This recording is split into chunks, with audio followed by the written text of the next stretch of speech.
queridos amigos de este programa, Caminemos Juntos, que empieza ahora. Es el programa de CAF, un camino de desenvolvimiento espiritual. Vamos a compartir con ustedes distintos temas que tenemos preparados para desarrollar, para profundizar, que nos pueden ayudar en la vida espiritual. Estamos acá Miguel, Manuel, Félix, quien les habla José, en los controles siempre Roberto Molina, y está todo el equipo preparado, completo, para largar nomás. El tema de hoy que hemos preparado se llama ejercicios de detención. Ejercicios de detención. Y de esos ejercicios de detención vamos a hablar en uno en particular, que es el examen retrospectivo. Hemos conversado un poquito hace tiempo sobre estos ejercicios y en este caso, especialmente en el ejercicio del examen retrospectivo, pero hoy vamos a ampliar un poquito más y siempre comentar alguna cosa que no ha sido hablada antes.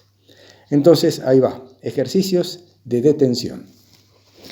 Fíjense que hasta ahora nosotros hemos desarrollado como uno de los ejercicios de detención, como una práctica, prácticamente la meditación, que es un verdadero ejercicio de detención.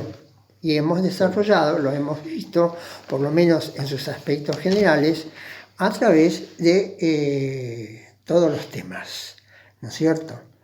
Pero específicamente el ejercicio de detención es una manera de hacer introspección.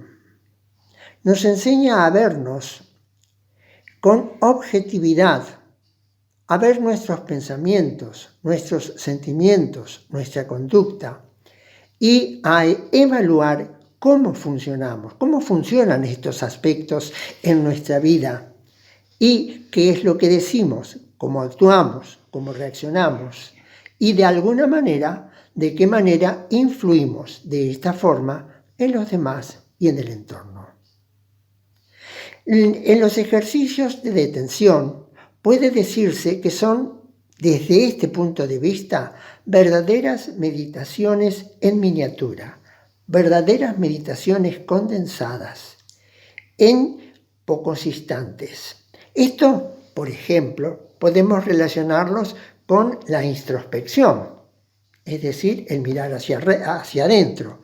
Y si lo vemos desde el punto de vista de la inteligencia, tal cual se está estudiando en este momento, podemos hablar de su relación con la inteligencia introspectiva, es decir, cómo vemos o cómo nos vemos a nosotros mismos actuando en el medio. Sí, yo creo que es así y es muy importante hacer esos ejercicios de detención porque es ese parate que uno puede hacer externa e internamente para una autoobservación. Pero me parece que también ahí es importante, muy importante, tomar distancia de nuestros propios pensamientos y sentimientos, porque si no el ejercicio puede ser una detención. Se hacen detenciones pensando en la meditación, en la respiración, tomando conciencia del corazón, del ritmo cardíaco, de la relajación, etc. Pero para tomar distancia de nuestros pensamientos y sentimientos, tenemos que hacer una diferenciación y ponernos en lejanía, ponernos una separación, poder observar con objetividad. Porque si nosotros nos detenemos, pero seguimos justificando o apoyando las mismas ideas, las mismas formas, nuestras mismas elecciones, bueno, habrá una detención, una quietud, pero quizás no una objetividad para observar nuestros pensamientos. A mí me parece que es importante que en esa detención uno se separe de sí mismo, se pueda observar a sí mismo con objetividad, con la objetividad que podamos alcanzar, porque quizás no sea absoluta, pero sí con una distancia suficiente como para poder decir, estuvo bien, estuvo mal, podemos mejorar este aspecto, podemos hacer esta otra cosa, en fin, lo que sea que podamos analizar en nuestra vida. con esa objetividad. Una comparación es, supongamos que estamos escuchando algo o viendo una película, y eso que se proyecta es lo que proyectamos con nuestra mente. Si estamos muy ocupados, si estamos apurados, si estamos tristes, si estamos enojados, es la película que nos estamos pasando a nosotros mismos. Y en los comandos o en el control remoto hay un botoncito que se llama pausa. Usted oprime ese botoncito y todo se detiene.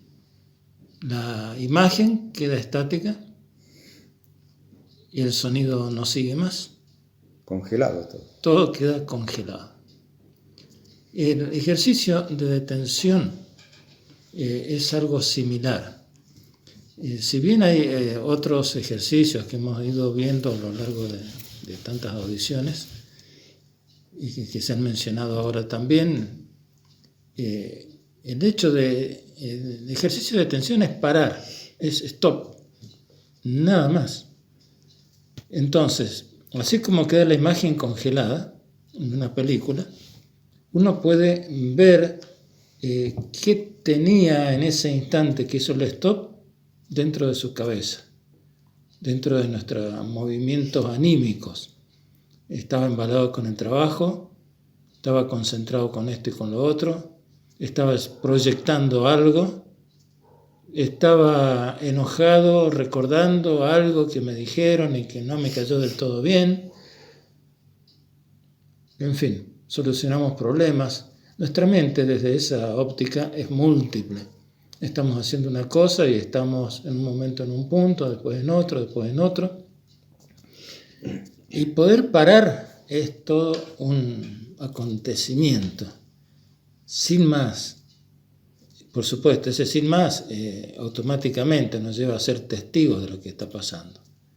Y como bien se decía recién, tomar distancia interior significa no identificarse.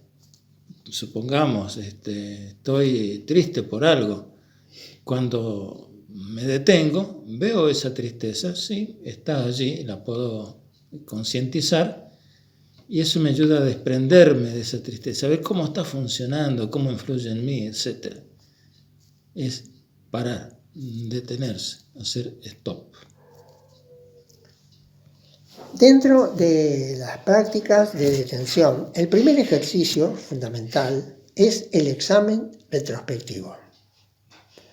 El examen retrospectivo es un ejercicio que nosotros hacemos generalmente todas las noches, siempre todas las noches, antes de acostarnos. Y para no dormirnos, muchas veces lo hacemos sentados en la cama, ya cuando terminamos todas las tareas del día, hemos cenado, etcétera, etcétera, etcétera, etcétera. O bien lo podemos hacer acostado si somos lo suficientemente capaces de no dormirnos. ¿Por qué? Porque habitualmente nosotros juzgamos nuestros actos después de haberlos hecho, sobre todo cuando a veces metemos la pata frente a una circunstancia o frente a alguien y nos juzgamos mal. Muchas veces las personas, los que ven desde afuera, nos juzgan o no nos juzgan o no juzgan nuestra forma de actuar de la misma manera. El examen retrospectivo es un modo de ver secuencialmente todo el acontecer de nuestro día, pero con una característica, es ir de atrás para adelante. Es decir, desde el momento en que me siento a meditar o a hacer el examen retrospectivo hacia atrás. Y fíjense, y le voy a dar una analogía. ¿Qué pasa cuando usted está impulsando un molino o una rueda en un sentido? ¿No es cierto? Así funciona la mente. Nosotros siempre funcionamos para adelante. Estamos pensando qué es lo que estoy haciendo, qué es lo que voy a hacer, qué es lo que hice, etcétera, etcétera, etcétera. El examen retrospectivo es exactamente hacer funcionar la mente al revés. Es ir justamente de atrás para adelante. De alguna manera es como decía Félix anteriormente, es un modo de hacer stop. Entonces la mente generalmente se desconcierta. Y cuando uno hace el hábito, aprende a parar la marcha de ir hacia adelante y aprender a ir hacia atrás. Puede suceder que cuando nosotros vemos esto, cuando nosotros comenzamos a ver los hechos hacia atrás, el sentido del ejercicio es no juzgar, no evaluar lo que hemos hecho, dicho o hecho. No importa decir si hemos actuado mal o bien, simplemente lo vemos. Nos damos cuenta, por ejemplo, que hemos producido algo en alguien o en los demás o en nosotros mismos, pero no importa, no lo evaluamos. Eso es el sentido fundamental. De atrás para adelante y sin juicio, simplemente observación. Después vamos a decir cuáles son las consecuencias de esto. Una de las funciones también del ejercicio del examen retrospectivo es desarrollar la memoria, mejorar nuestro dominio sobre la mente y tomar conciencia de lo que hacemos con nuestra vida. A veces uno está en una posición, ha llegado a una situación en la vida, a un ámbito, y podemos preguntarnos qué nos llevó aquí, cómo llegamos a esta situación, ya sea a este conflicto o a este lugar. Y bueno, con el examen retrospectivo, con la introspección, podemos ver que quizás mucho de nuestro momento actual tiene que ver con nuestras propias decisiones. Yo creo que también influye el entorno, influyen muchas cosas de la sociedad, todo está unido, por supuesto, pero gran parte de nuestra situación depende de nuestras decisiones, de nuestra capacidad de decidir y de actuar. Con el examen retrospectivo, con los ejercicios de atención, podemos observar un poco todo ese trayecto, sin juicio, pero observarlo. Creo que el ejercicio tiende a que haya un trabajo a nivel, no sé si subconsciente o inconsciente, en otro punto de la mente, donde eso sigue elaborándose, sigue como digiriéndose y bueno, saca sus conclusiones para que nosotros actuemos en la vida cotidiana, en la vida de vigilia, de la mejor forma posible. Me gustaría así acá hacer contar una anécdota que ahora recuerdo, quizás es un poco álgida, porque nos la contó, no estaba yo solo, nos la contó un ex senador nacional, diciendo que en el Congreso de la Nación en aquella época, hace bastantes años, circulaban ciertos sobornos o presiones entre los partidos para que se apoyara una ley u otra, un proyecto u otro. Este senador nos dijo que había otros senadores que cambiaron su opinión. Y se preguntaba, ¿tienen que responder al mandato del pueblo que los eligió o están respondiendo de otra forma? Yo me preguntaba en esos casos, cuando uno toma ese tipo de decisiones, a veces muy importantes, porque depende no solamente de mi vida, sino de la de toda una sociedad, ¿cómo sería un examen retrospectivo? ¿Cómo sería observar una conducta propia así y saber sacar las conclusiones? O no sacar las conclusiones, verlas simplemente y que en el inconsciente eso vaya trabajando para que después nos dé su respuesta. Quisiera relatar algo que le aconteció a Gurdjieff con su grupo. Es un director espiritual que se reunió todas las semanas, reunía a sus discípulos y esta vez le enseñó sobre el examen retrospectivo, el acto de atención. Cuando terminó la clase que él daba, los discípulos se dispersaron. Y este personaje al cual hablo tenía un vicio muy grande por el cigarrillo. Entonces en la esquina había un kiosco y él apuntó para allá para comprar cigarrillos. Y después se dio cuenta de lo que le había enseñado el maestro. Dio media vuelta y fue para la otra esquina, que no había kiosco ni nada. Y contaban a los otros discípulos que él dejó de fumar por esa fuerza que le dio el examen retrospectivo y el acto de detención, que no había fumado más. Eso es un dato muy interesante, yo creo. Siguiendo un poco... Sí, lo que quería aportar también, cuando, siempre con la tecnología, cuando a veces nuestro teléfono, nuestro celular está muy cargado y aparece un cartelito que dice, queda poco espacio, algunas funciones pueden fallar. Algo similar, salvando las distancias, ocurre con nuestra mente. Durante el día vamos desgastando la energía mental, nos vamos cansando, y si bien hay personas que rinden más en su tarea, digamos, intelectual en la mañana, otros en la noche, en fin, cada uno tiene sus características, en general hay un desgaste de la energía mental.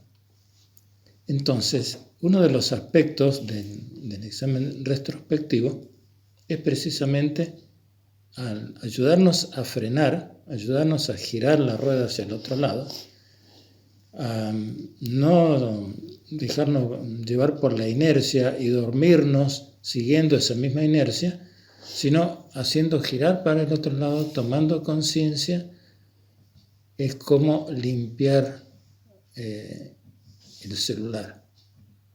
Es como sacarle toda esa carga que tiene de más para que funcione correctamente, para que a la mañana funcione a nuevo, está limpio. Es decir, hay, no sé cómo llamarlos, canales o surcos o lo que fuera mentales, que se van cargando, se van ensuciando, se van durante el día.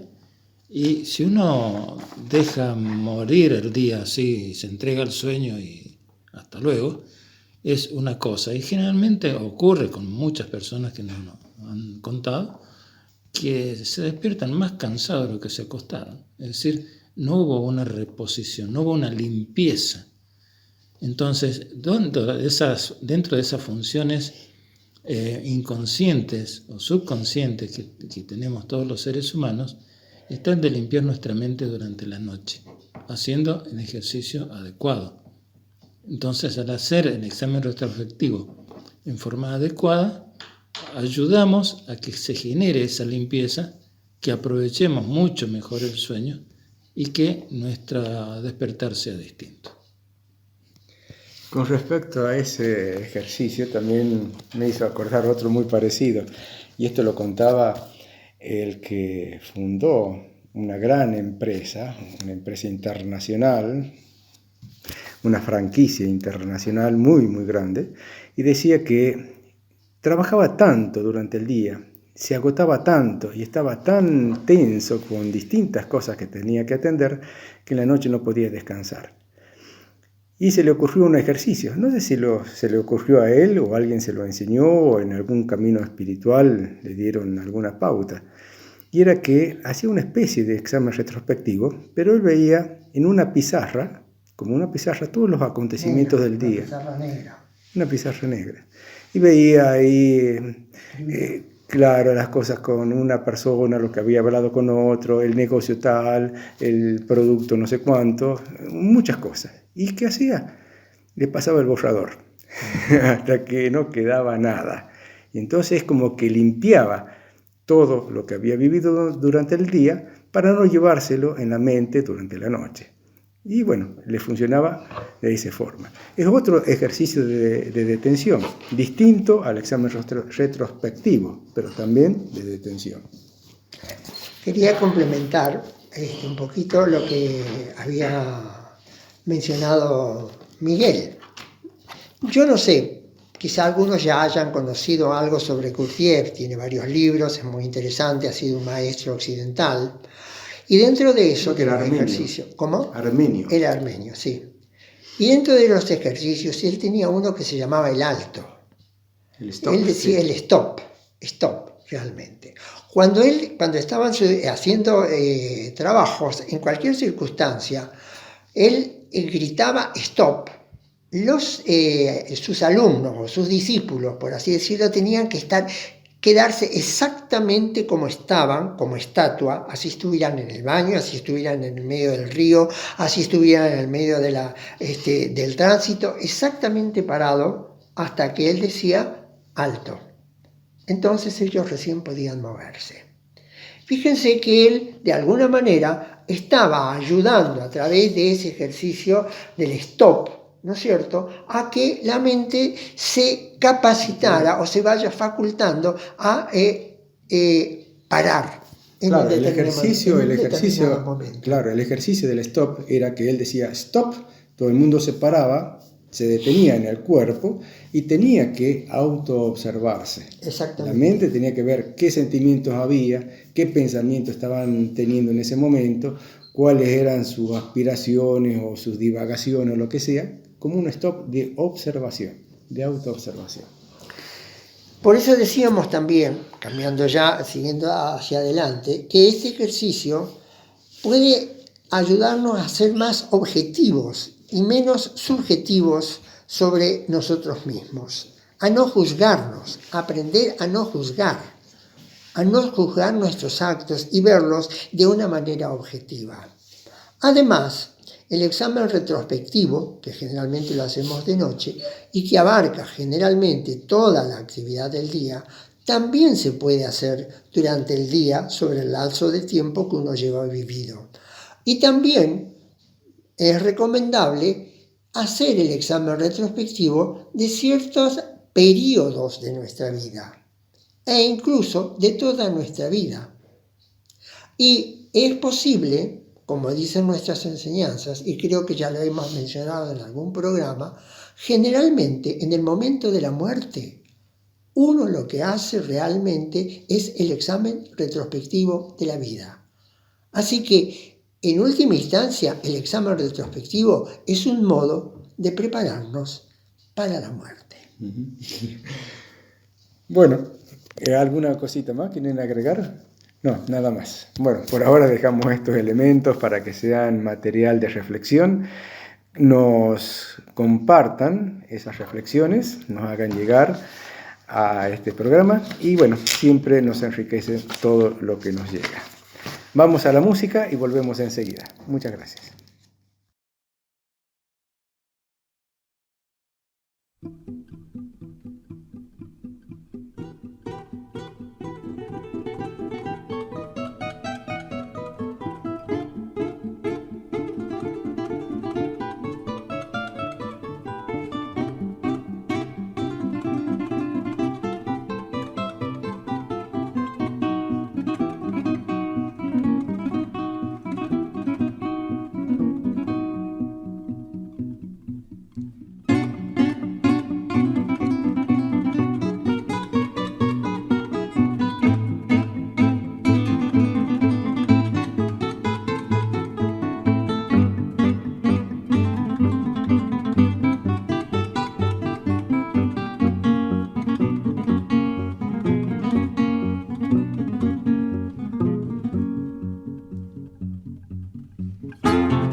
Danza Gitana, de la ópera de Georges Bizet, Carmen. La música es española, el compositor es francés. Georges Bizet nació en París en 1838 y falleció en un lugar que se llama Bougival en 1875. Fue un compositor principalmente de óperas. En una carrera cortada por su muerte prematura, porque falleció cuando tenía solamente 36 años, él alcanzó escasos éxitos. No fue reconocido durante su vida. Pero su última obra, Carmen, se convirtió luego en una de las obras más populares e interpretadas de todo el repertorio operístico. Aquí hemos escuchado una versión tocada por el cuarteto de guitarras Increscendo, un cuarteto de Buenos Aires, integrada por 4 guitarras de 10 cuerdas, de 8, 6 y de 7 cuerdas.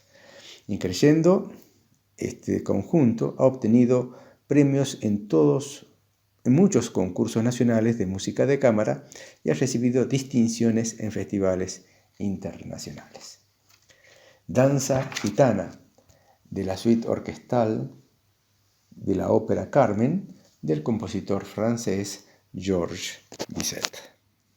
Vuelos CAF, Conciencia de Radio. Está totalmente renovado, solo se puede ver por internet y en vivo se puede chatear durante el programa con ellos. Todos los miércoles de 21 a 22 horas por radio streaming.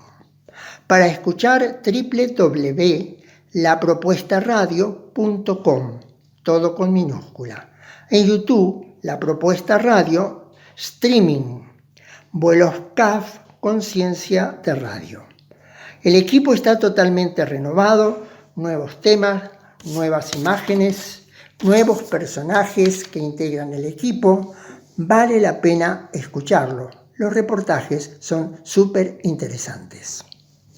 Estamos en la parte de las entrevistas, aquí en Caminemos Juntos, y otra vez tenemos a un invitado que ya estuvo con nosotros, pero esta vez en vivo, que es Eduardo Gramaglia, o Gramaglia. Gramaglia, sí, italiano piemontés. Buen día, Eduardo. Buenos días, un gusto estar. Lo hemos entrevistado la otra vez como teósofo o un participante de la teosofía argentina. Pero ahora queremos desviar el tema hacia la música, porque es pianista, Eduardo es pianista.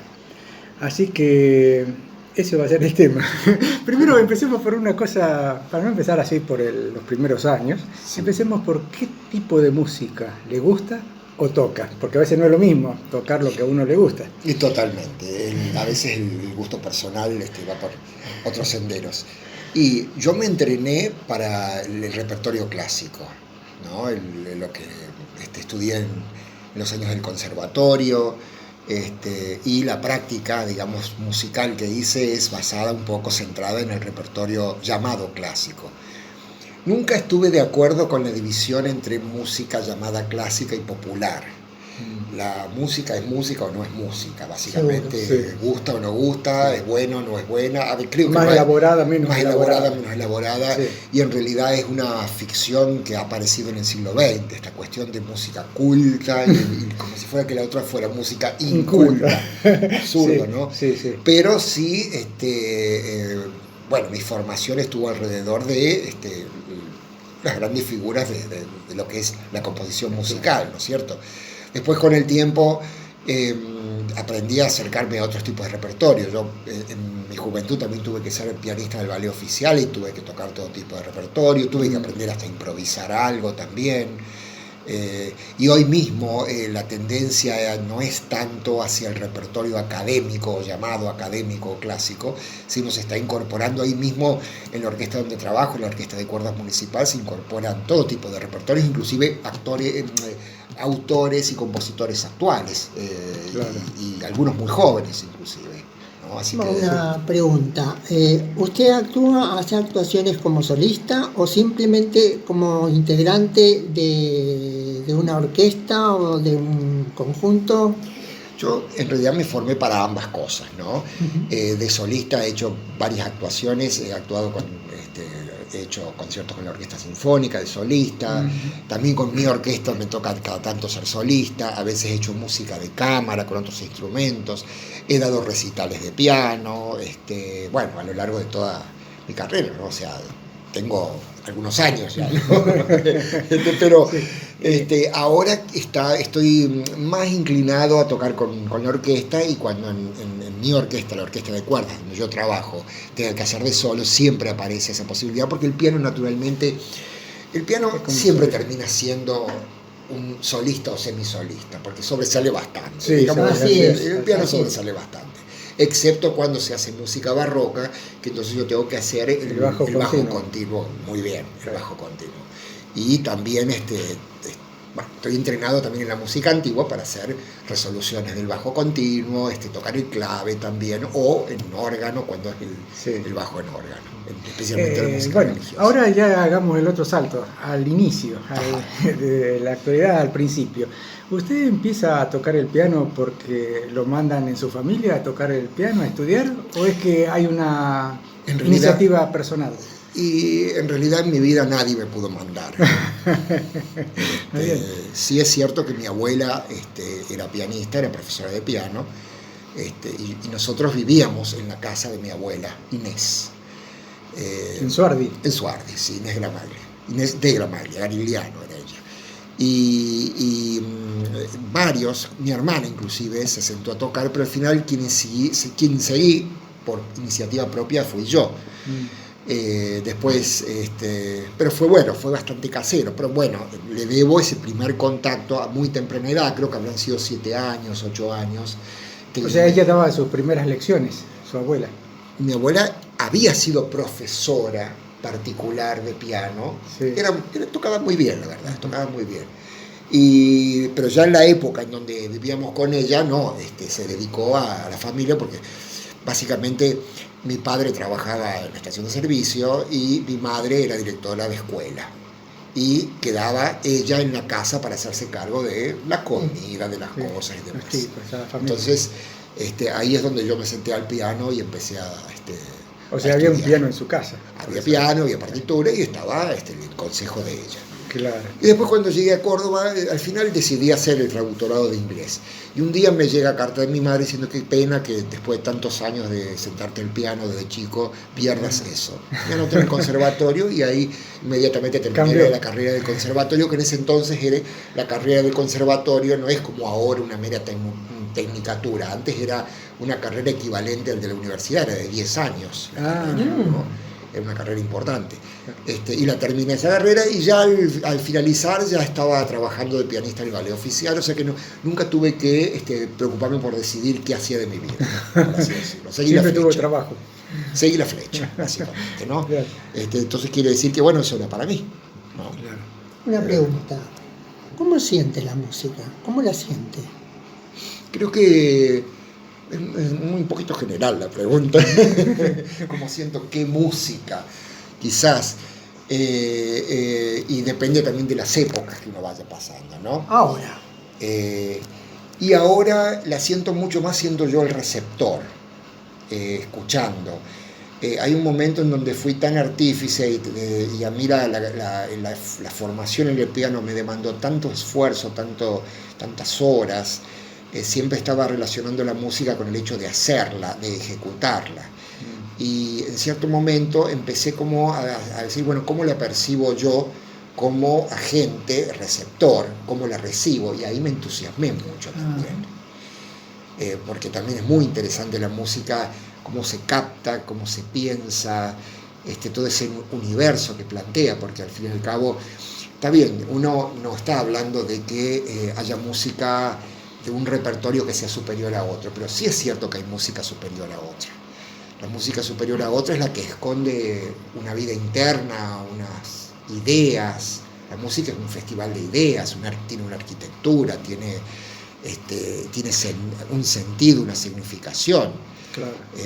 Y bueno, captar eso es también muy interesante. A mí sentí mucho, por ejemplo, me gustó mucho hacer música de cámara, piano, violín y cello, tríos, cuartetos, porque es mucho más íntimo. Y también me ha gustado mucho la música barroca, es decir, lo que hoy se denomina música antigua, no sé por qué, como si estuviéramos haciendo música de la Grecia y la Roma. La antigüedad, Roma, pero bueno, hoy se denomina música antigua, la música barroca me interesa mucho, ¿no? Claro. Así que es como que distintos repertorios tienen su lado muy, bueno, muy atrayente, ¿no? Sí. ¿Ha tenido alguna...? La otra cuestión es que, claro, tengo ese otro lado de considerar la música muy en sentido universal. En ese sentido soy muy pitagórico, casi hermético, diría yo, ¿no? Hermético de Hermes. Es decir, la música es el cosmos, en cierta forma, es una representación musical, sí, como lo imaginaban los antiguos, ¿no? Bueno, cuando Aristóteles habló al final, hablando de Pitágoras, de música de las esfairas o esferas, estaba refiriéndose a que todo tiene sonido propio, que el universo este cosmos es un orden que tiene una organización sonora, y que una armonía, y los intervalos entre los planetas suenan, es decir, hay una armonía que sería esta cosa en griego armonía es lo que concuerda, la armonía de la concordancia, lo que ensambla, sintoniza. La sintonía, ¿no es cierto? Entonces siempre me atrajo también ese otro lado, ¿no? De que no importa de qué música se trata, el mismo sistema musical es la representación del cosmos, aunque uno toque un acorde. Sí. Bueno, eso tiene mucha relación con lo espiritual también, ¿no? Y de ahí, justamente. Claro que sí. Una gran representación. Y porque lo lleva al hombre. El hombre a la larga es un reflejo del cosmos, entonces, en cierta forma, somos un sonido, nuestra alma es un sonido, responde a una de las 7 notas, en consecuencia, responde a un grupo espiritual particular que de pronto tiene un campo particular de servicio distinto a otras notas diferentes, o sea, en cierta forma es una organización espiritual de las almas humanas. Ajá. O sea, claro que hay mucho de espiritual en eso. Pero por supuesto esto no se lo digo en un músico que está tocando en la orquesta, porque no. ¿Ha tenido en algún momento de su vida incursión por la composición? Sí. Tuve raptos. Ratos y raptos. ¿Qué tipo de música? No sé qué tipo de música era. Sí es una música que me gusta combinar varias melodías a la vez. No me gusta la simple combinación de un acompañamiento con la melodía. Me gusta esta sensación de que hay una concordancia entre diferentes planos. Y ¿polifonía sería? La polifonía, sí, el contrapunto. Siempre tuve predilección por eso. Por lo que yo enseño también, las materias que yo enseño, también tengo predilección y enseño mucho, fuga, canon, todo el contrapunto, Bach en general, sí. ¿No? Entonces tengo una predilección por la polifonía, ¿no? Por ese estilo, sí. ¿Y ha tenido esas composiciones posibilidad de ejecutarlas? No, nunca me animé. Pero eso es un problema. Yo creo que siempre, no sé si tendrá que ver con el narcisismo o con qué, pero esta cuestión de que teniendo siempre esta comparación con las grandes obras y siempre uno queriendo hacer algo tan grande y de pronto llegó un momento en donde dije no, voy a hacer cosas muy pequeñas, y de pronto también a veces me siento improvisar y no lo escribo, entonces no queda grabado. Estoy ahora en la etapa de volver a reflotar todo eso de una forma totalmente desinteresada y que no me importe si me escuchan o no me escuchan, ¿no es cierto?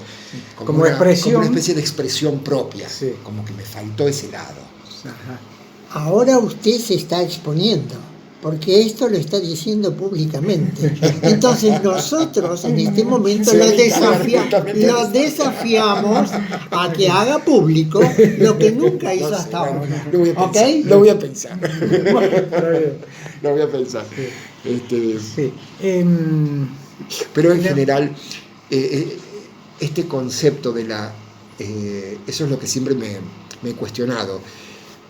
Nuestro concepto del concierto como algo totalmente serio, donde uno no puede hacer ruido, no puede ni siquiera toser cuando escucha, porque si no queda mal, no puede aplaudir fuera de tiempo porque no terminó, porque no se da cuenta, hay que conocer la obra para saber cuándo terminó, encima hoy ya casi no va, pero... Y especialmente esto de ejecutar obras que compusieron los otros, que son considerados los grandes, entre comillas, es siglo XX, aparece en el siglo XX. Esto no era así en el siglo XIX. En el siglo XIX tenemos un Franz Liszt, está bien, con una noción de divismo increíble, fue el primero que se secó la transpiración, lo tiró al público y todo el público enardecido quería agarrar su pañuelo y se desmayaban.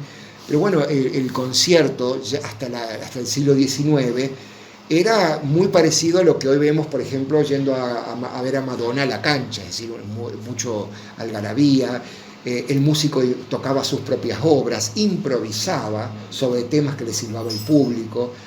Y de pronto entramos al siglo XX, y hasta la mitad del siglo XX, en donde comenzamos a ver la noción de un concierto en donde parece que es un velorio, básicamente, el concierto, y que el músico toca obras que no le pertenecen. O sea, está el ejecutante por un lado y el compositor por otro, ¿no?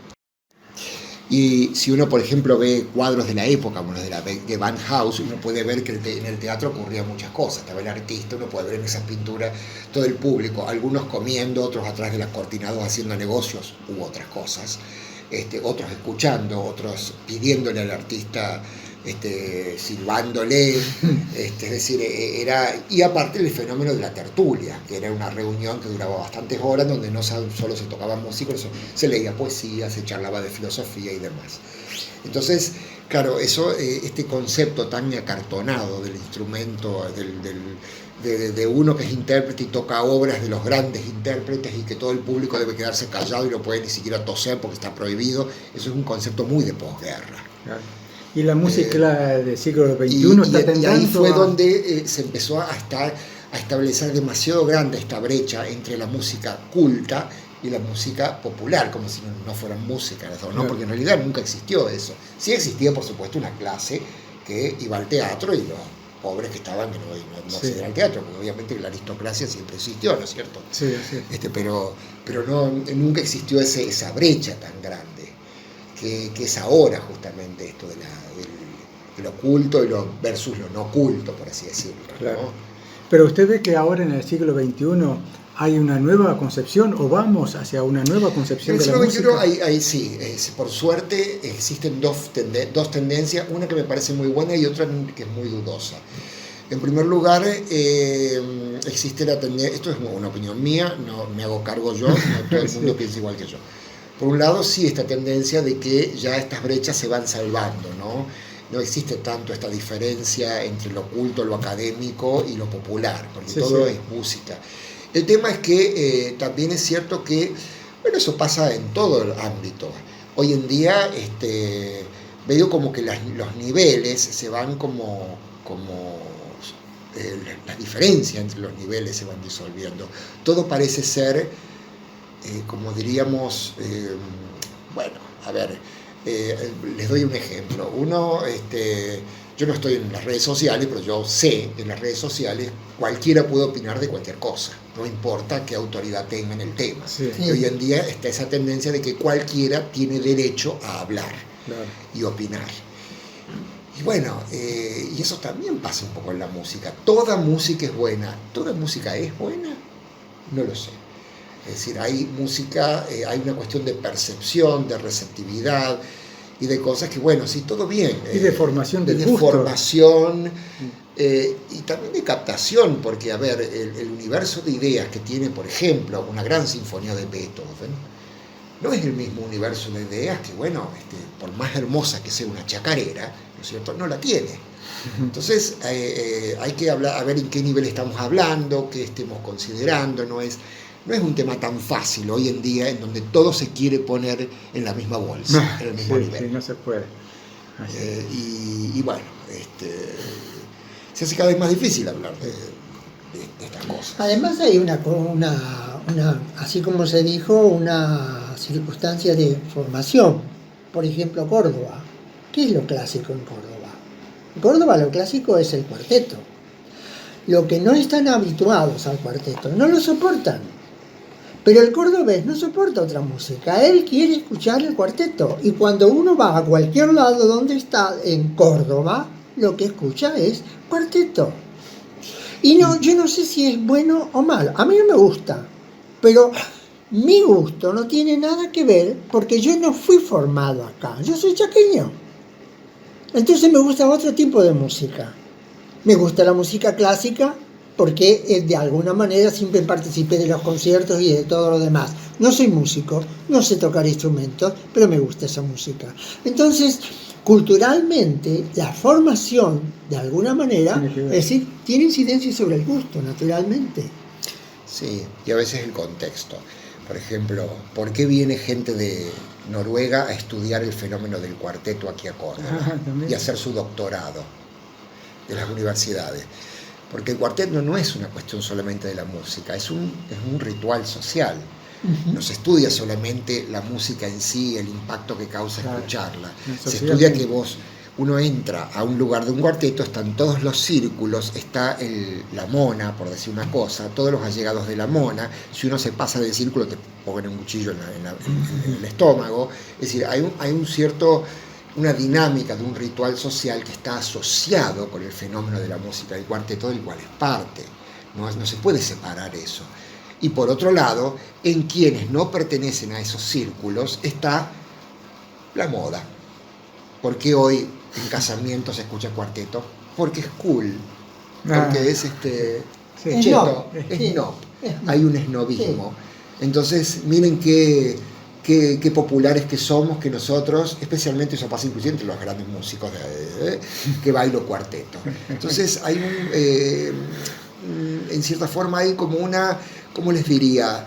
No es honesto el panorama y no se lo está evaluando desde el contexto que tiene, ¿no es cierto? Pero sí, obviamente, en la región de Córdoba, a ver, inclusive no es lo mismo la Leo en los primeros cuartetos que salieron que lo que hoy se cree que es cuarteto. No tiene nada que ver con ese primer cuarteto. Ya claro. Ahí estamos en una gran diferencia. Claro. Inclusive, casi les diría que algunas cosas me gustan de esa primera etapa.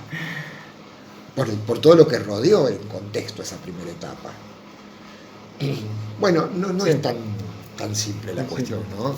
Bueno, una vuelta de hoja ahora, otra vez. ¿Hay algún proyecto para el futuro? ¿Tiene usted un proyecto, Eduardo, para el futuro? Y en primer lugar, mi principal proyecto es, como me está por llegar el clave, empezar a ponerme al tanto de cómo es, ejecutar, mantener y hacerme cargo de un instrumento como ese, ¿no? ¿Un clavecín? Sí, así es. Porque un poco también la música antigua y también tocar música antigua, ¿no? Pero un clavecín a la manera del clavecín, no como ahora se hace ahora me construido electrónicamente. No, construido así. Y bueno, estoy también con eso. Me basta con los proyectos de la orquesta que también son míos, los de la orquesta de cuerdas, que nosotros, los conciertos que hacemos, y hacer música con amigos. O sea, yo también necesito tiempo para leer, para hacer otras cosas, ¿no es cierto? Durante una época estuve en mucha organización de muchos conciertos, ¿no? Pero preparando obras solistas y demás. Hoy ya estoy un poquito más más tranquilo, más familiar, por así decirlo, y haciendo lo que bueno, yo aparte disfruto de estar ahí en la orquesta y tocar en la orquesta, ¿no? En mi trabajo, ¿no? No es una cuestión que la tengo como una especie de tedio, para nada, ¿no?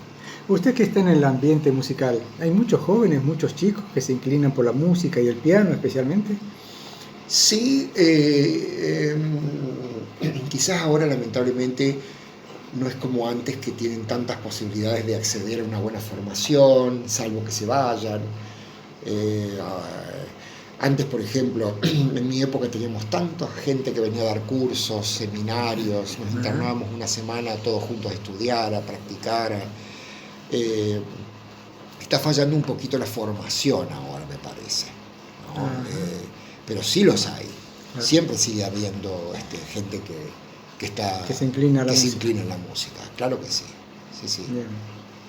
Mm. Bueno, iba a hacer el punto final volviéndolo a presentar, Eduardo Gramaglia, o Gramaglia, músico, pianista, está acá en Córdoba trabajando en la orquesta municipal ¿Te acuerdas? Sí. de cuerdas Y da clases y también. da clases en distintos institutos y bueno, ha compartido con nosotros muchos conocimientos y muchos momentos que nos dan plenitud por la música. Muchas gracias, Eduardo. Por favor, gracias a ustedes, un gusto, ¿eh?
hemos transmitido el preludio y la giga de la segunda suite inglesa para teclado de Johann Sebastian Bach. Bach cuenta con 6 suites para teclado que componen las suites inglesas. Estas suites se denominan así porque un biógrafo de Bach del siglo XIX, llamado Johann Nikolaus Forkel, dice que estas suites podrían haber sido compuestas para un noble inglés. De allí se llamarían suites inglesas. No obstante esta afirmación, no ha aparecido ninguna evidencia que dé sustento a esta hipótesis. Suite inglesa número 2, las partes preludio y giga. ¿Sabías? A cargo de nuestra corresponsal y amiga Miriam Nassisi, desde la ciudad autónoma de Buenos Aires, y nos cuenta... Hola, ¿cómo están? Espero que muy bien. Hoy los invito a que pensemos juntos sobre una palabra. Voy a tomar una cita que es del libro Vida Espiritual, cuyo autor es el señor Jorge Waxenberg, quien ha sido director espiritual de CAF durante muchos años. El capítulo se llama Presencia y dice lo siguiente. Si bien podemos decir con suficiente acierto dónde estamos ubicados físicamente, no siempre estamos mentalmente allí. Nuestro cuerpo es visible para todos, pero nosotros no siempre lo somos. Son incontables las ocasiones en las que nos evadimos de dónde estamos. Dice que a veces nos encontramos con alguien y al poco tiempo de que estamos dialogando en un lugar, ya no prestamos atención a lo que nos están diciendo o a la otra persona, sino solamente esperamos ver qué vamos a contestar cuando termine de hablar. Por ejemplo, ese es un ejemplo. Después más adelante dice el libro, de la misma manera puede ocurrir que sin darnos cuenta, algunas veces no estemos en la vida, así como nos evadimos, nos ausentamos. Me hizo acordar a una película que seguramente habrán visto llamada Click, que era un señor que tenía un control remoto y cuando le sucedía alguna situación que no le gustaba, le habían dado, era como un don que le habían dado, y tocaba el control remoto y se iba a otro momento de la vida. Y cuando venía otra situación que tampoco le gustaba, no le gustaba enfrentar o transcurrir o vivir, volvía a tocar su control remoto y se iba a otro momento de su vida. Resulta que cuando pasó varios años, en un momento vuelve como a su vida, se le acaba el don y llega y su hija había cumplido 15 años y le pregunta, ¿y yo dónde estuve? ¿Cómo dónde estuviste? Claro, yo me perdí toda la crianza, todo su crecimiento. Claro, la señora no entendía qué había sucedido, pero así puede suceder, ¿no?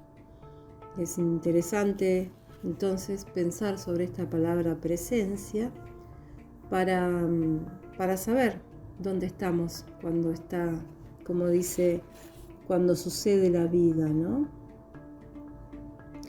Y como que estar ahí, aunque a veces nos parezca que estamos repitiendo rutinas o momentos que esto ya lo vi o ya lo viví, estar ahí, porque siempre podemos descubrir nuevos momentos, ¿no? Y en el libro dice más adelante, además recordemos que en algún sitio en que estemos, ese lugar tiene límites tan amplios como los que le damos en nuestra mente. aunque sintamos que solo estamos en una habitación o en un escritorio, ese lugar pertenece a una población y también a un país y a un continente y a un sistema planetario y quién sabe a qué otro espacio. Eso es lo que hoy vamos a pensar o seguir reflexionando sobre qué es para ustedes la presencia. ¿Nos sentimos que estamos presentes? ¿Estamos presentes en nuestra vida o solo en algunos momentos? Bueno, y para ustedes, ¿qué es la presencia? ¿Cuándo se siente esa vibración de estar ahí? Bueno, seguimos pensando juntos. Un abrazo grande. Estamos transmitiendo por FM Radio Flash desde Santa Rosa de Calamuchita, provincia de Córdoba, Argentina.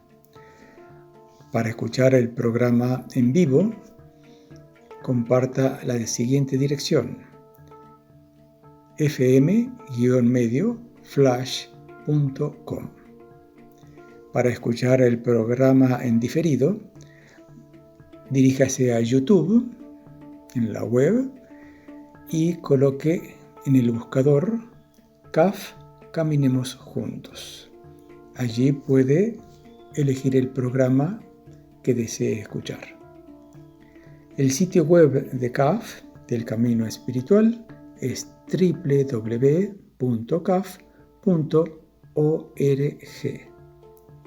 Les agradecemos. Quieran enviar sus comentarios, opiniones o sugerencias al email infocaf@gmail.com. Muchas gracias. Bueno, continuamos con el programa Caminemos Juntos, un espacio de CAF, un camino de desenvolvimiento espiritual. Y hoy queremos mencionar algo que para nosotros podríamos decir que es un poco doloroso, porque es la desaparición. Queremos hablar en homenaje a un compañero de camino, a un compañero de comunidad que ha fallecido hace pocos días en esta casa. Un compañero de muchos años. Él ingresó el 6 de marzo de 1954 como primer hijo o como primer integrante de comunidad de varones en La Plata, después de haber ingresado a CAF 2 años antes. Fíjese con qué rapidez, en una época en que CAF todavía era muy oculto y secreto. Y tiene una característica y una particularidad. Podríamos decir que es el último o uno de los últimos baluartes varones que conoció y convivió con el fundador de CAF, que fue don Santiago Bovicio. Bueno, muy bien, no hemos mencionado de qué vamos a hablar. Claro, Es el señor Antonio Barbiere. Él se llamaba Alfredo Antonio Barbiere y acá en la comunidad, como compañero, siempre lo hemos tratado como Antonio. A mí me parece lindo destacar que en su vida fueron muchos años de comunidad. Yo no sé si llegó a 70 años. Haber sido 68. 68 años de comunidad. Él falleció a los 93 años y medio. Y eso es una característica, esa perseverancia de tantos años en la comunidad y en las comunidades, porque estuvo en más de una, es algo que quizás no se ve comúnmente, quizás pertenezca a otra época, pero yo quisiera valorar esa actitud de vida, esa desaparición en cierto sentido, porque fue como una vida y trabajo oculto, una vida y trabajo quizá en silencio. Él mismo dentro del grupo no era así una persona que llevar a la primacía de las cosas, sino fue como en un segundo plano. Siempre en silencio, siempre con un perfil bajo, siempre con una actitud así de trabajo, siempre de trabajo, pero en forma oculta. Y eso a través de los años me parece que tiene un valor también espiritual, al menos en este tipo de almas, para que, bueno, es su forma de unirse con lo divino. Sí, realmente es un testimonio porque, digamos, en solo hecho de la perseverancia durante tantos años, no es que se juntan años, que se cuentan días, que es batir un récord, sino todos sabemos que a lo largo de la vida ocurren muchísimas cosas. No todo, o quizás muy poco, es de color de rosa, es lindo, son días felices. La mayoría de los días de cualquier ser humano sobre esta tierra son días grises, días de trabajo, días de anonimato, días de esfuerzo, días de que uno hace algo y nadie se da cuenta, y muchas cosas más. Y por ahí hay algunos días que podríamos llamar gloriosos, porque todos los tenemos de una manera o de otra, en un momento u otro. Sí, por ejemplo, yo recuerdo que arribó a la comunidad de San Ignacio, creo que alrededor del año 82, 80, por ahí, viniendo de Colombia. Él es uno de los fundadores, creo que de las comunidades de Colombia. Previamente pasó por Venezuela con la misma intención, con otro compañero, pero no se dio la ocasión, la oportunidad, no se dieron las cosas. Entonces él pasa por Brasil, Venezuela y finalmente arriba a Colombia, donde también estuvo muchos años. Y dejó sus enseñanzas, dejó su vivencia. Impronta. Y yo recuerdo, digamos, de esto de hace relativamente muy poco tiempo, cuando uno estaba trabajando en la cocina, se aparecía con su andador, ¿en qué puedo ayudar? Denme trabajo. Y usted, claro, es una persona que apenas se mueve y que encima pide trabajo y en una cocina donde hay mucho lugar, puede ser que lo vea como un estorbo. Pero lo concreto es el ejemplo que él nos estaba dando, que digamos, no en los últimos días, pero sí en los últimos meses, hasta ese tiempo él andaba buscando trabajo por la casa.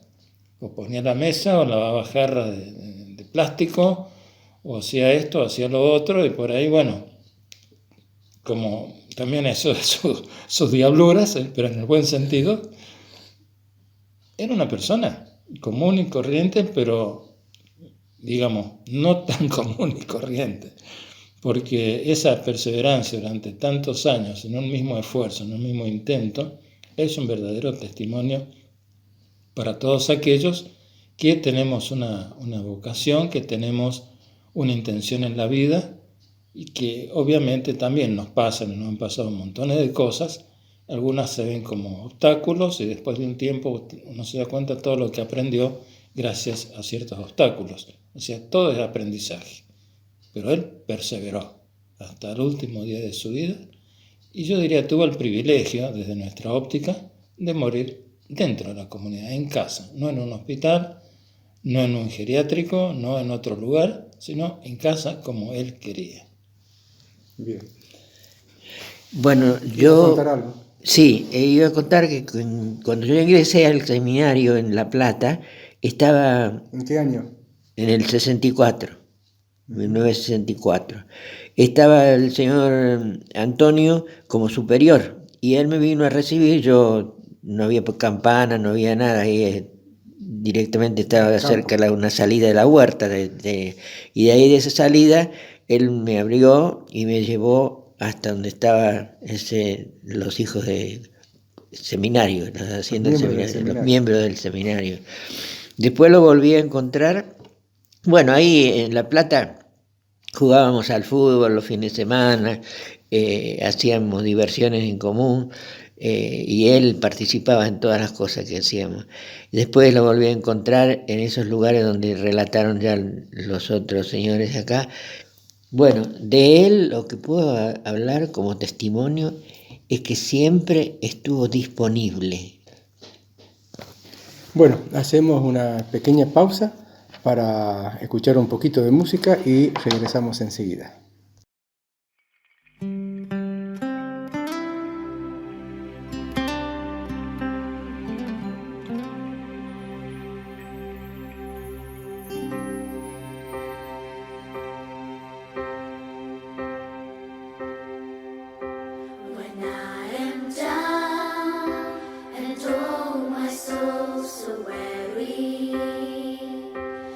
Troubles come and my heart burden be, then I am still and wait here in the silence until you come and sit while with me.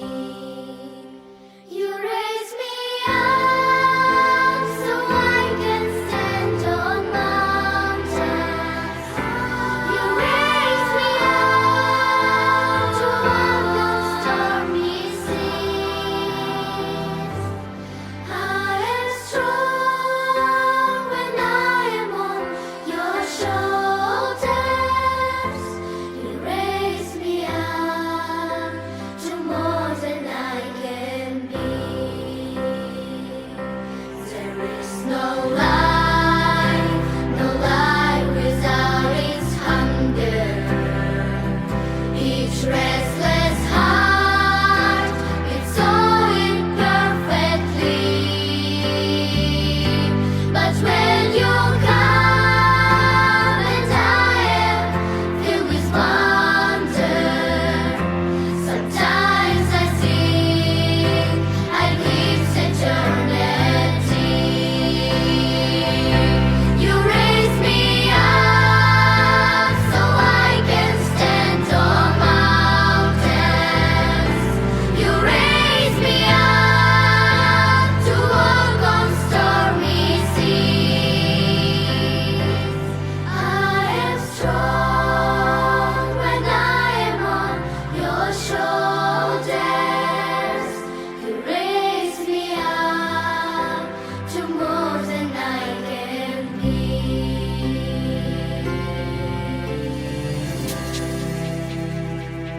You raise me up so I can stand on mountains. You raise me up to walk on stormy seas. I am strong when I am on your shoulders. Raise me up to more than I can be. You raise me up so I can stand on mountains. You raise me up to walk on stormy seas. I am strong when I am on your shoulders. You raise me up to more than I can be. You raise me up to more than I can be.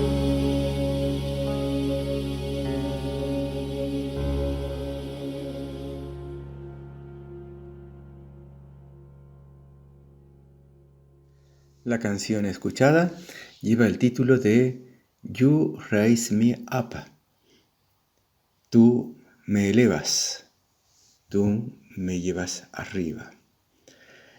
Es una canción compuesta por Rolf Loveland, un compositor noruego nacido en 1955. Creció estudiando en el Conservatorio de Música de Kristiansand, después de graduarse en el Instituto Superior de Música de Oslo. Es quizás muy conocido por componer esta canción, You Raise Me Up, que según el propio Rolf Lovland, en una entrevista con Radio Noruega, dijo que se había hecho más de 500 versiones hasta ahora. Una de esas versiones es la escuchada por un coro de niños. You Raise Me Up, de Rolf Lovland. Continuamos entonces con la alegoría que estamos haciendo, o la ofrenda que estamos haciendo con estas palabras, con nuestras palabras, a nuestro compañero desaparecido Alfredo Antonio Barbiere. Y yo quiero destacar dos cosas fundamentales en él. Primero, el sentido de humildad, que lo caracterizaba. Y otro, el sentido de silencio. Eso formaba parte de su vida. Y muchas veces, a mi nivel de anécdota, lo cargábamos en la comunidad, diciendo que no escuchábamos lo que él decía, porque generalmente permanecía callado. Ahora bien, él, como dijeron ya antes, fue fundador y director o superior de la Comunidad de Colombia. Y hasta el día de hoy lo recuerdan con muchísimo cariño y muchísimo afecto, y todas las veces que tenemos contacto con los hijos o hijas de allá, es decir, lo primero que hacen es el saludo para Antonio. Sería bueno hacer un paréntesis, diría, para que escuchemos un fragmento de una entrevista que le hicimos a él mismo en el año 2016 y que habla respecto de su encuentro con el fundador de CAF, don Santiago Bovicio. La escuchamos.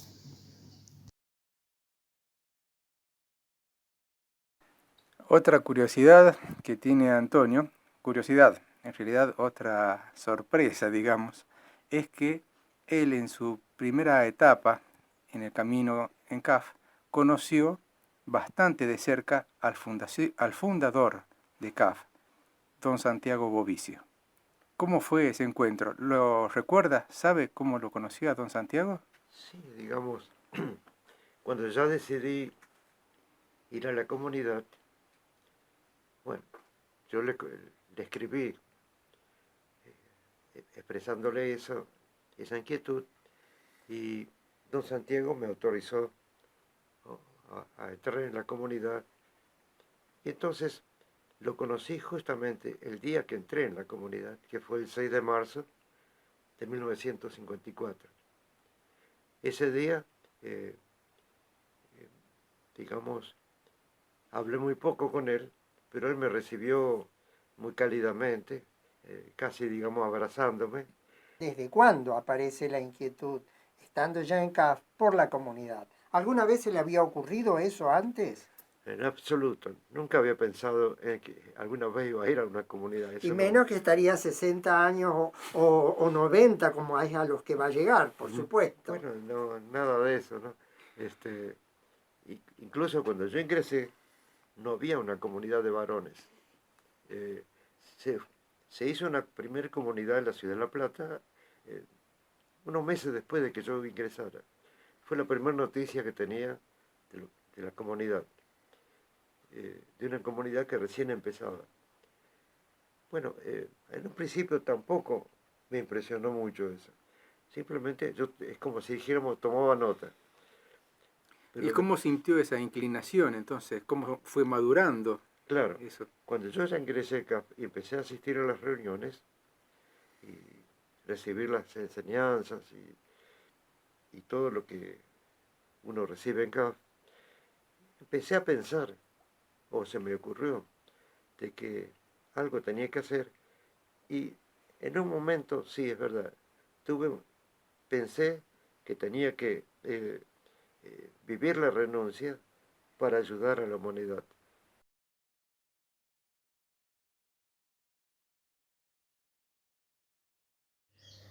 Bueno, después de estas palabras de la entrevista que hemos pasado, me gustaría también acotar otra cosa más. Antonio él nos contó, no tuvo una instrucción académica completa. Él creo que había hecho la primaria, y no sé si la había completado, cuando después se fue a trabajar para sostenerse en la vida, y después, a los 23 años, creo que él nos contó, que decidió ingresar a la Comunidad de La Plata. Pero si bien no tenía una instrucción formal, quizás por toda la lectura que había en la comunidad, por todos los estudios que se hacían, por las conferencias en que se participaba, la cultura de él, cuando uno hablaba con él, era realmente grande. No solo en el aspecto social, el aspecto de las noticias, de la visión completa de nuestro planeta, sino de la historia argentina, de grandes personajes, conocía de música, y había en él un gran afinidad, una gran pasión por la música clásica. Quiere decir que a pesar de toda su, digamos, poca instrucción formal, académica, había un gusto por la cultura, había un gusto por el arte, y había realmente un gran espíritu dentro de su interior, en su corazón. Sí, quiero acotar un detalle que me acordé ahora. Él fallece a sus 93 años. Yo no sé exactamente de fecha, pero calculo que hasta un año antes, un año y medio antes, él daba las enseñanzas y las conferencias igual que cualquiera de nosotros. Nosotros acostumbramos a dar a nuestros compañeros por turno una conferencia semanal sobre algún tema espiritual o algún otro tema de interés. Y recuerdo que todos prestábamos mucha atención a las conferencias